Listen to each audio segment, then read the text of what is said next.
everyone! So dumating na nga ulit yung in-order kong Kuka Projector 1080p Colita OS Portable Mini Projector with Bluetooth Wi-Fi at 500 plus live TV channels. Yes, umorder ako ulit kasi yung last na in-order ko, bukod sa supply na nga yung remote, hindi pa maayos yung dumating. Kaya binalik ko na lang and nirefund ko. Pero nung nag-order ako ulit, ganun pa rin, hindi pa rin siya maayos. Anyway, moving forward, let's start with the package. Maayos naman ang packaging, naka-bubble wrap siya, at may styrofoam din sa loob, kaya hindi basta-basta magagalaw or makakalog yung unit habang nasa biyahe siya. And with regards naman dun sa mga kasama sa loob ng box, kasama dito yung projector unit, power cord, lens cleaning swab, remote control, and user's manual. Nabili ko ito for only 1,099 and huwag nyo na rin bilhin, masisiraan lang kayo ng ulo. Charot. Sa features naman niya, kagaya ng sinabi ko kanina, meron siyang 500 plus free live TV channels, Call Link app para magamit mo yung phone bilang remote control. Native resolution is 1280 by 720. For the brightness, it has 220 ANSI lumens. Meron din siyang keystone correction which can be adjusted sa remote control manually, pero minsan napansin ko nag-auto-adjust din siya, depende sa trip niya. And meron din siyang manual focus. Sa likod naman, meron siyang HDMI port, audio port, USB port, and power button.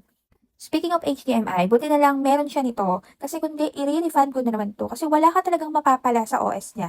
Wala siyang apps na available kagaya ng YouTube, Netflix, Disney Plus, and kung wala kang portable streaming device gaya ng Xiaomi TV Stick, medyo mahihirapan kang sulitin to. Pero ano pa nga ba ang maasahan natin sa 1,099? When it comes to brightness naman, kita nyo naman sa sample footage, 220 ANSI lumens lang siya kaya hindi siya ideal gamitin sa maliwanag na kwarto. Mas okay siya kapag madilim ang paligid. Medyo kulang din sa sharpness ang image quality niya, lalo na kapag malaki ang projection size. Isa rin sa mga nagustuhan ko dito bukod dun sa shape niya is yung kanyang rotation. Pwede mo kasi siyang i-tilt or i-rotate para maitutok mo siya sa ibang parte ng wall or kahit sa ceiling. Pero huwag kayong mag-expect ng bonggang 180-degree rotation kagaya ng ibang projector. Meron din siyang adjustment pero hindi yung tipong kahit saan mo ihagis yung projection kaya niya. Sa sound quality naman, ewan ko ba may time na okay at medyo malakas siya, tapos may time na parang medyo sabog din siya and mahina. Pero hindi ko alam, baka ako na yung may problema. Charot.